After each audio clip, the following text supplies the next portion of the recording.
Hello everyone, I'm Lopi Clint. Welcome to Late Night Meditation. As always, it's great to be here online with all of you, whether you're watching from Zoom, YouTube, Facebook, or Twitch. So, hello again everyone. Hello Daniel. Hi Sylvia. Hello Mom and Dad. Hi Serena, K Noon. And hello Stacy and Lisa on YouTube. And everyone watching on Facebook and Twitch. And of course, as you guys know, if you're watching on Facebook, I am streaming to several pages at once, so if you don't see my face at the top corner, very likely I can't see your comment right now, but I'll always go back and reply, as you all know. Hello, Gunya. Thanks for joining on Facebook. And I see Ellen also on YouTube. It's great to be here. And as I can see, a lot of my friends are bundling up because it's very cold this week. Here it's negative 15 degrees Celsius. I'm also up north, so it's pretty normal, but it is definitely colder than usual. And I know down south, all of you guys are normally in the hot temperatures, warm temperatures, and now it's snowing. I saw a clip on TikTok today where it was snowing in Florida. I was like, oh my. So I hope everyone stays warm. Hello, Quincy. Oh, you're up north, more north than I am. It must be even more cold. But yeah, I'm just letting everyone know. I hope everyone's staying warm. Keep warm as it is, especially in the Americas right now. It's extra cold right now, but I believe it's start getting warmer in a few days. So I hope everyone stay warm, be comfy. Okay. Hello Pat. Hello Go. Thanks for joining in. So, as always, for Mondays and Wednesdays, I let you guys decide how much instruction would you guys like. Would you like level 1, as in you're brand new to meditation? Level 2, you kind of know what you're doing, but you like a lot of instruction. Level 3, you're more moderate. Or level 4, long silence. Of course, if you like level 4, Fridays are always level 4. So, hello Hakuzo. Thanks for joining in. Let's see. Oh, and Zendog. Oh, everyone's letting me know how cold it is. Ellen's in Florida today. Wow. And then Zendog said it's frigid in Philly. Yeah, stay warm, everyone. Okay, so I see the numbers are coming up. Looks like threes, 333. Oh, lots of threes today. Hello, Rex. Welcome to the room. Thanks for joining in. So right now, everyone's typing in the level of meditation level you'd like. It's not really levels of difficulty. It's more of a, for example, level 1, it's like you're brand new to meditation. Level 2, you like a lot of instruction. Level 3, a bit more moderate. Or level 4, long silence. And for those who like long silence, Fridays are always level 4. So this is just my way of letting you guys join in, and I can see how everyone's doing, because sometimes our group says, I need every step. Let's start over. Sometimes our group says, I need silence. So that's why we're always here to practice together. And of course, the good thing is, whether it's your first time or your millionth time meditating together, always take your time. Meditation is not like work. It's supposed to feel like a mini vacation. All right, well, welcome. Thank you for coming in, Rex. All right, he says 2 or 3. All right, so today it looks like, as of right now, it looks like we're still averaging at 3. But, okay. Give you guys a few more seconds. As of course, remember, as we practice together, always take your time. You don't have to rush, you don't have to force. And it's about finding your peace, and at least finding some calm to start slowing down. It's not that you have to reach inner peace right now, okay? And don't even try to do that. That's when you try to reach inner peace immediately, you're trying too hard, and then you can't go inward. So always take your time, take it easy. It seems like you're taking the long way, but believe it or not, that's the shortcut. The more you try, it's like you're doing a weaving path instead of going straight forward. But when you finally stop, we're going straight to where we need to go. So, oh, hello Anna Maria. Thanks for joining on YouTube. All right, it looks like today will be level 3, a bit more moderate. So, sabai sabai.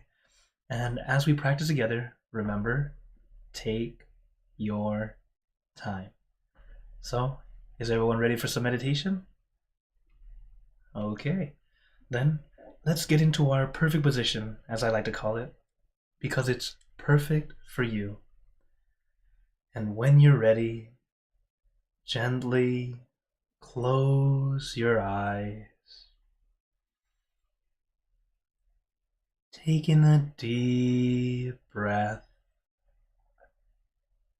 Breathe in the cool, calm, relaxing air. And breathe out all your worries, thoughts, and responsibilities.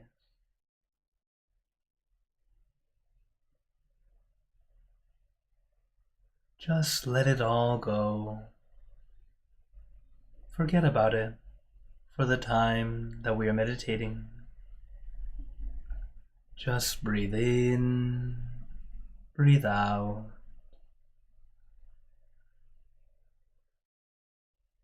And while the word meditation means to think, to contemplate, the act of meditating is practicing not to think. But of course, if I ask you all to stop thinking right now, almost immediately, you'll start thinking, how do I stop thinking? So instead, that's why we bring it down to just one thing. Something simple, easy, relaxing. Our meditation object or image, whatever feels easy and comfortable to you. I recommend the full moon because it's bright and shining, but not blinding. It's calming and cooling. But your meditation object can be anything at all, whatever feels easy and comfortable to you. As when we meditate, it's us learning to slow down, to begin to clear away everything. Think of a student in the library gathering books to study. You can carry all the books you want, but you can't absorb any information by just carrying the books. We must set it down on the table and open them. And read them, of course. So first, we must let them go, or really place them down. Place those books on the table. But after we place them on the table, we don't open every book at once. That tends to be how our mind thinks, jumping on everything all at once, switching back and forth from one thing to the next. So now, as we practice meditation, not only do we put our books down on the table, we close them up and line them up nicely and neatly, quite literally clearing the table so it's ready when it's time to study. As meditation itself is not a time to think, it's a time for not thinking, to clear our mind. And what's interesting is, when our mind is free of thought, wisdom arises. It pops up on its own. Or as my master will explain, it's the wisdom that was always there, but now that our mind is clean and clear, we are able to see it. Also, the name of our technique, Dhammakaya, body of wisdom, or literally wisdom from within.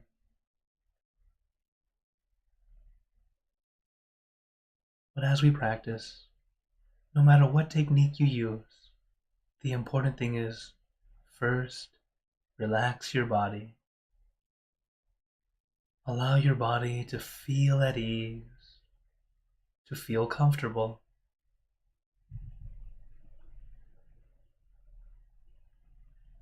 And as your body is comfortable, we allow our mind to be comfortable by staying with that one thing,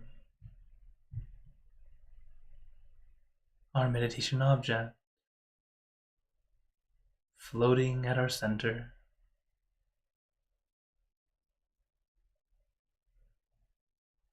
And as we practice, feel free to adjust. You don't need to be perfect, but you should feel perfect.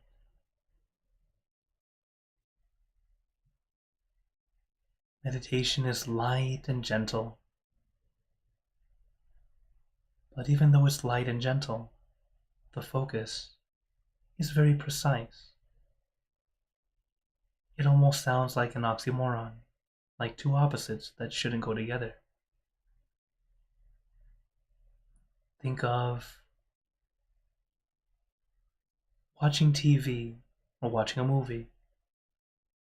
We can sit there for hours just staring at that screen, staring at that box, not moving a muscle. Why is that? You actually have the perfect balance of relaxation and awareness. But that focus is outward. In meditation, we bring that same focus inward, where it's focused but comfortable.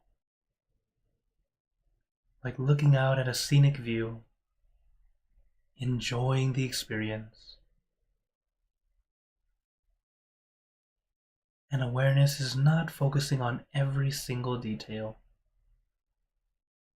It's more experiencing the details.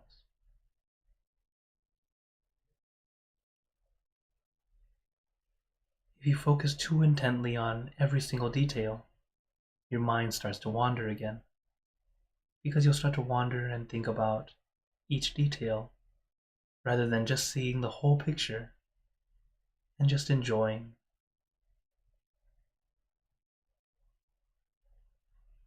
And like I said, meditation is time for us to clear the mind.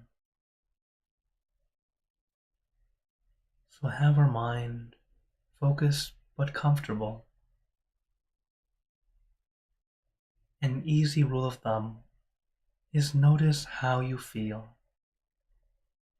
If you still feel comfortable, relaxed, feeling okay, then great, you're still doing okay. But if you ever feel less than okay, starting to have discomfort, annoyance, or frustration, make adjustments. You don't have to sit completely still. It's okay to move. Meditators tend to sit still, but not because they're trying to. It's because they are comfortable. And when you're comfortable, you naturally stay still. So don't worry about whatever pose or posture you have. Although I do recommend good posture. Don't strain. Be comfortable first. Because we meditate for inner peace, not Instagram. Don't worry about how you look. The important thing is your mind. Is it able to calm down, to release and relax? As these things take time. And that's why we're here practicing every Monday, Wednesday, and Friday here on Late Night Meditation. Taking this time to practice, to get better little by little, bit by bit.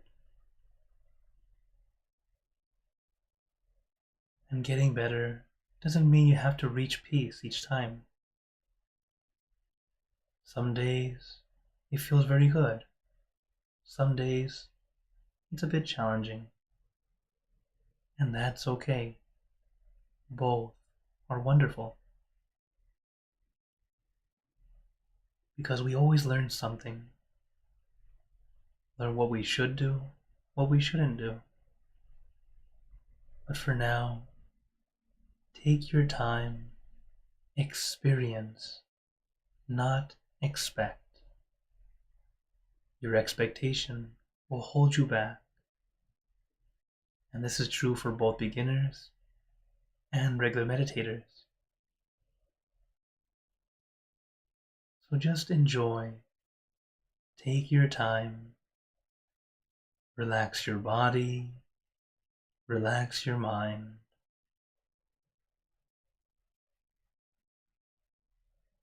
These two phrases is really all you need to do. Relax your body. Relax your mind.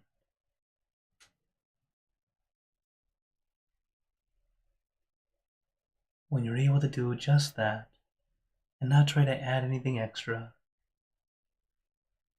your mind will start to clear away,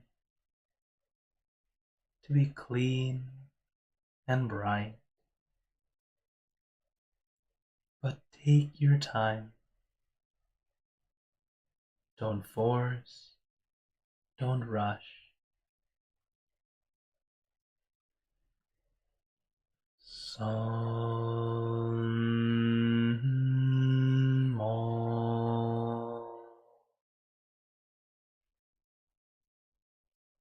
Araham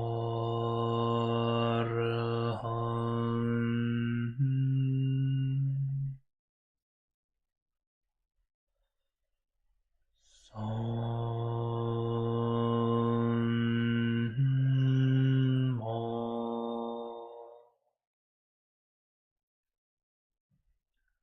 Araham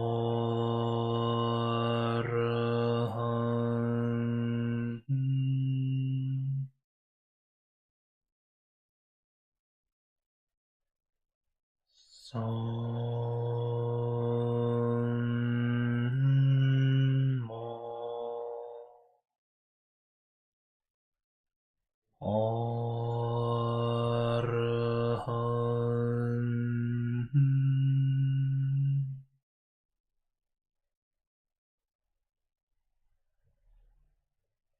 And now let us continue in silence, letting your mind be calm, clear, and peaceful.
Now, let us begin spreading loving kindness. Spreading loving kindness is like spreading out your heart,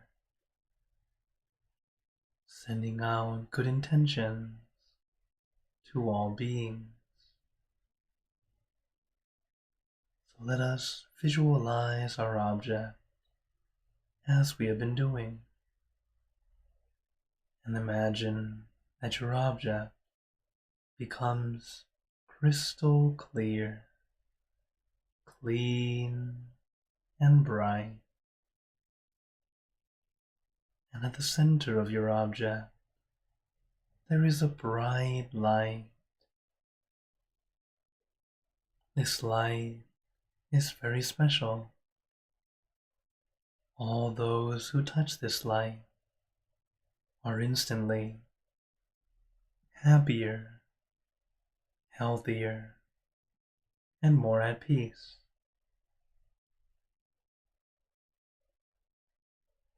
So we let this light illuminate our bodies, filling our body with light. Then let this light shine out from you, filling the room.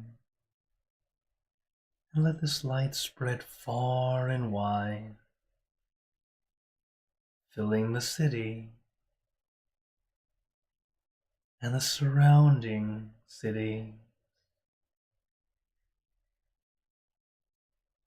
filling the state or province and the surrounding states or provinces,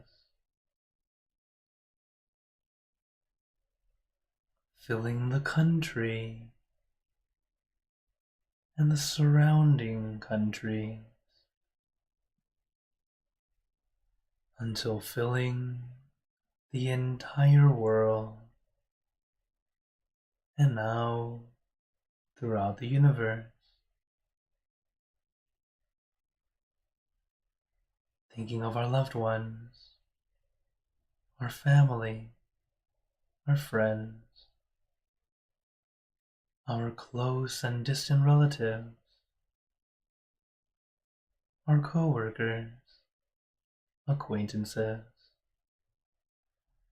all the people you know, and all the people you don't know,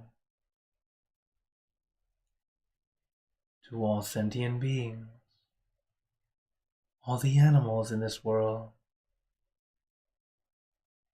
and even thinking to the heavens, to our friends and relatives who have passed away, wishing well for every one of them.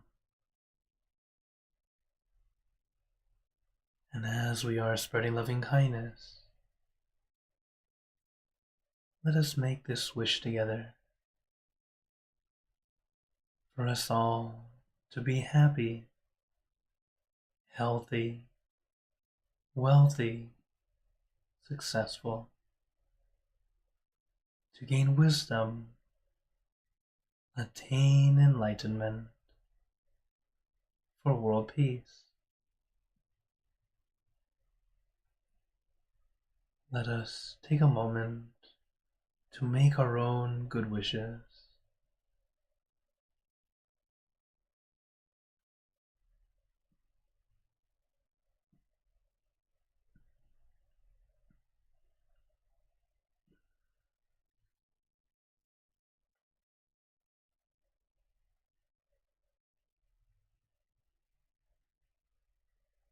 Sabbe Buddha Parapata Pacheka Nanchayang Palang Arahanta Nanjate Jinarakampantami Sapaso Sapaputanupavena Sapathamanupavena Sapasankhanupavena Sattha Soti Bhagwantu Te.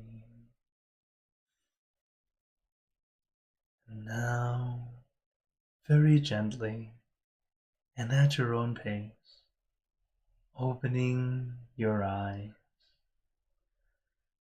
Take your time as we slowly come back.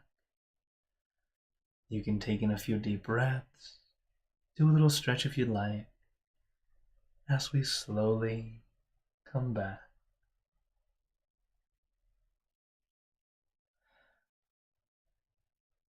How is everyone feeling? Take a moment to notice how you feel right now, especially compared to when we just started.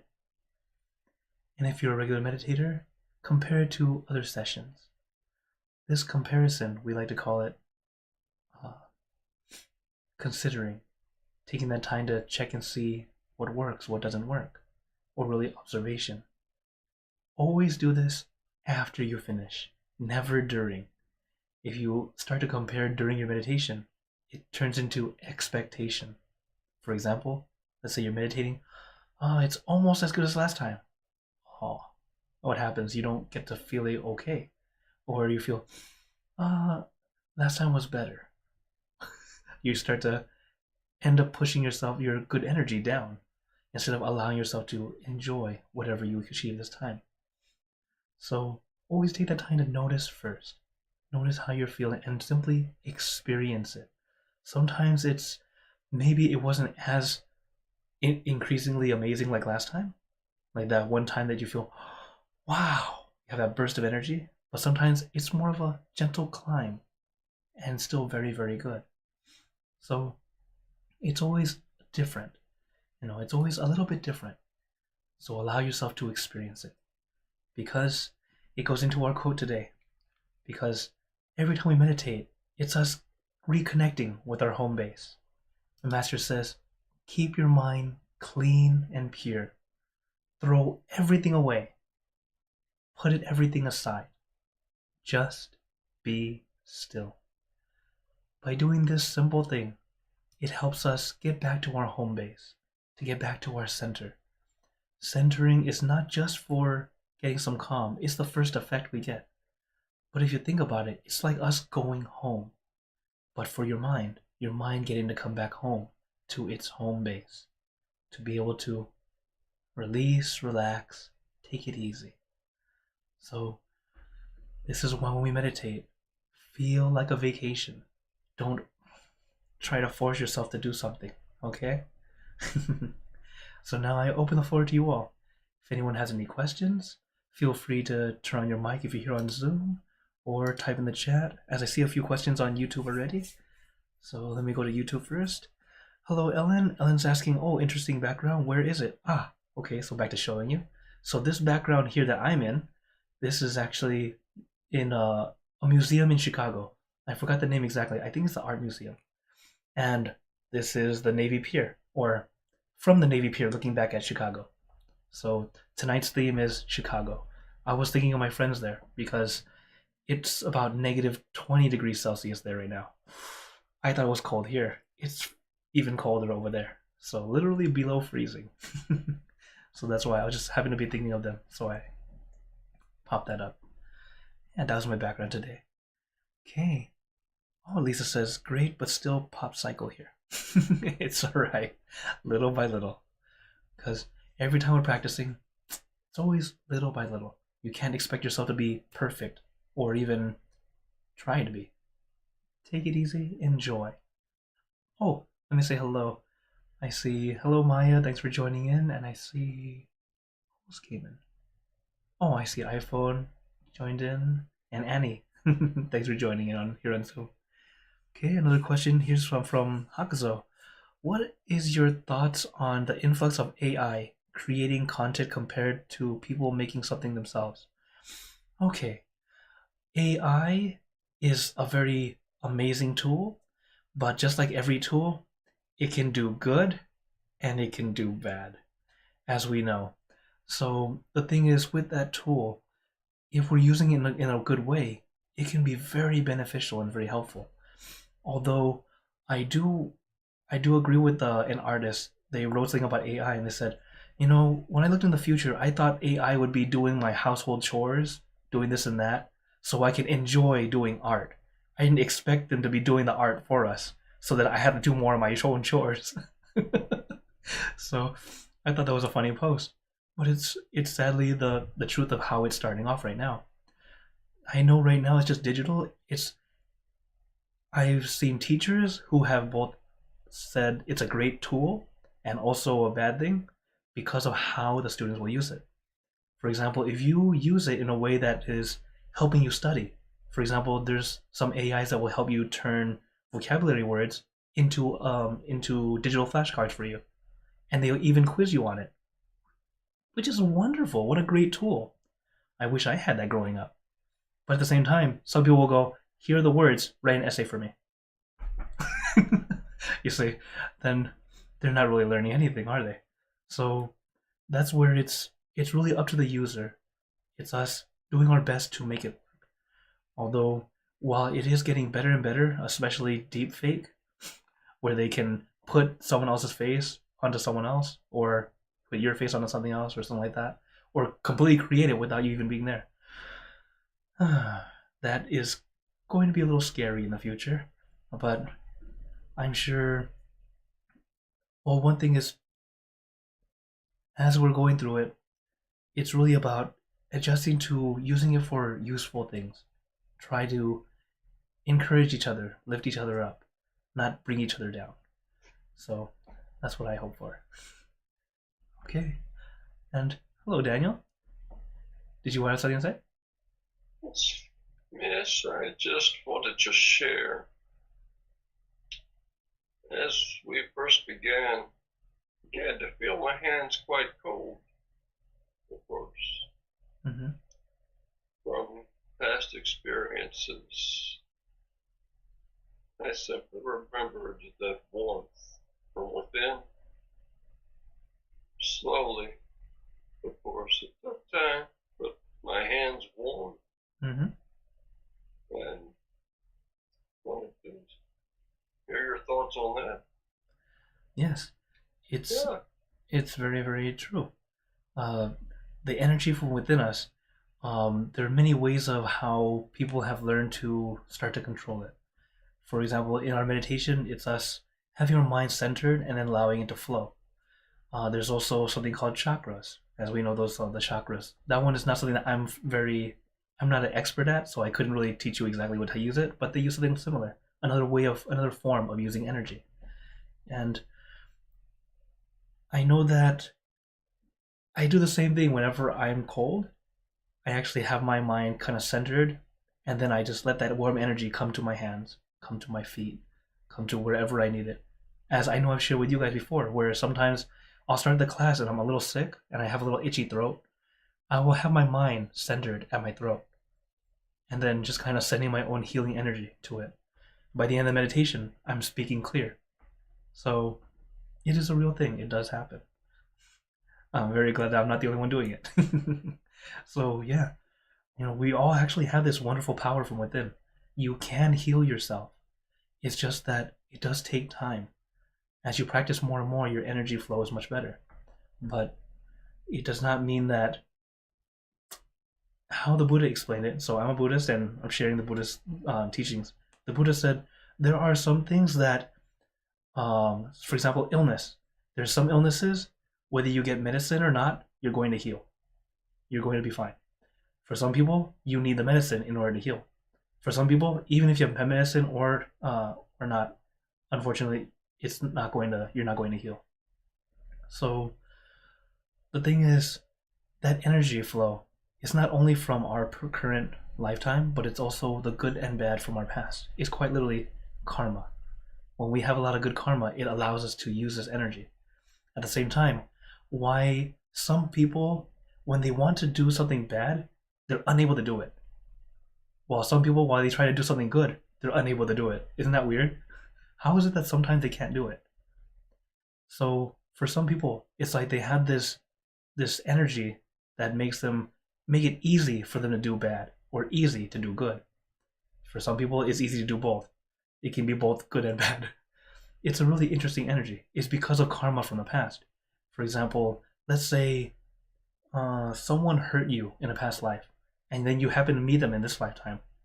You unintentionally, you don't know why, but it's easy to pick on them. It's easy to mess with them. It's easy to do some harm. And sometimes you accidentally harm them, not even thinking about it. And this is the karma. So this is how Buddhism explains it. As this is the energy that comes out. And we can continue to generate a lot of more good energy, as I hope you all continue to do so. Because it's a lot better for you. Instead of generating the negative energy and not even experiencing it in this lifetime, because you don't always experience it right away. Karma's not always instant. And then suddenly there's another lifetime, you're like, why am I so poor? Why is this so hard? Why is everything so difficult? It's because of what we've done in another lifetime. It's like, imagine you're going to jail for a crime you committed, but you don't remember. Because that's pretty much what it is. Just like if, let's say, someone robbed a bank, ran away, fell off a cliff, has amnesia, do they still have to go to jail? They do. And they don't remember it. It's just like our different lifetimes. Same kind of thing. Only for karma, it just doesn't disappear. It follows us like a shadow, no matter what lifetime. So that it went into karma too, but but yes, the energy is really good. Very good, Daniel. Keep it up. Stay warm. Oh, let's see. This says add more positive energy. Positive. We will warm up soon here. Oh yes, definitely. All right. Anna Maria says it was very nice meditation, feeling content and relaxed. Very, very good. Hakuzo has a question. He says, has the Buddha ever taught something that was outright discarded or adapted in moderation times, or in modern times? Let's see. Not quite discarded, but more adapted. For example, back in the Buddha's time, the monks are not allowed to touch gold and silver, or money, pretty much. Main thing is because back then people would be generous and give everything that we need. So if we, and plus back then it was mostly monks would live in the forest, or we might have a temple already built and then someone donated that and then we'd live there and be cared for by supporters. And if we need to travel, people wouldn't mind hitchhiking, and monks would always be allowed because the monks are already a peaceful group. They don't do anything. They're happy to travel with them. Nowadays, if I get on a taxi or even call an Uber, at the end I'm like, okay, everyone take a blessing. They're gonna kick me out, right? I'm not even gonna be able to go. So as the times change, as people, they need the cash, they need the money, they need their livelihood. Okay, so then the monks, now we accept donations in cash form, as many people too do, and then the money. What the monks do is, that's why if you see our temple, we tend to have envelopes, and they'll put the cash in there, and then that way we don't have to directly touch the money, and the money can go directly to our accountant, whoever's taking care of it, whoever's in charge of the money to help care for our temple, or we'll save it up and then use it when we need it. Nowadays, most of us carry plastic. It's also safer nowadays, or depending on where you are. So, yeah, that's one of the things that has adjusted. But in general, most of the things that the Buddha has taught, it's mostly timeless. There's just little things that are disciplines for monks that we would adjust, just because times change. As the Buddha himself said, it's allowed to adjust depending on the situation. In fact, look at our robes. If I wore this outside, I would die. Like no question. I would die. There's no way I'm going to survive if I'm wearing only this. So of course we adjust. For example, like back in the Buddhist time, it probably started off more similar to this, and then because it's hot, it's always hot, and then as it migrated to Tibet, to China, they had to adjust. That's why the Tibetan monks have that more burgundy color, because as we know, darker colors absorb light, keeping us warm. That's why darker colors are better when you're cold, right? And then these brighter colors reflect, allowing us to keep cooler. So we adjust. And then this color was dangerous in China because this is the color of royalty. So they had to change the color completely. And they'd only wear it for ceremonies. That's why you'll see a lot of monks would be more in a gray color. And then when they went to Japan, they adjusted to black for the Zen monks. So you'll see it's adjusting for where they are, for looking at it realistically. Yes, this can be our uniform, but if we go somewhere where they quite literally will look at us and say, "You are breaking our law," okay, well, I better adjust. You know, it's not like today. We're much more open. We realize how very small the world is. We're starting to understand each other, or at least be able to learn about each other very easily, thanks to the internet. While at the same time, thanks to the internet, a lot of misinformation too. So, at least the good thing is, people are definitely much more open. They see something different. Oh, interesting, and then the good thing is people ask rather than quickly judge, right? They go, oh, okay, cool. Like I always meet interesting people that are, I like your robe. I'm like, yes, aren't you cold? Yes. Or in the summer they're like, aren't you hot? Because we're covered up also. Oh, yes, always. So it's always adjusting. Okay. All right. Oh, hello, Julie. Thanks for joining on YouTube. All right. Oh, your time is already up. Well, as time has come to a close, I'd like to give you all a blessing. May you all be blessed with happiness, good health, wealth, success in your lives. May you be surrounded by good friends who will always guide you into light, in times of darkness and in times of need. And when you close your eyes to meditate, may you attain inner peace, easily and quickly, in every lifetime. So thank you again, everyone. Have a wonderful day or night wherever you're watching from. And remember, a smile a day keeps the stress away. So everyone, keep smiling. Let's brighten up the world together. So for everyone on YouTube, Facebook, and Twitch, see you guys next time. For those on Zoom, feel free to stay longer if you'd like to chat. Take care, everyone.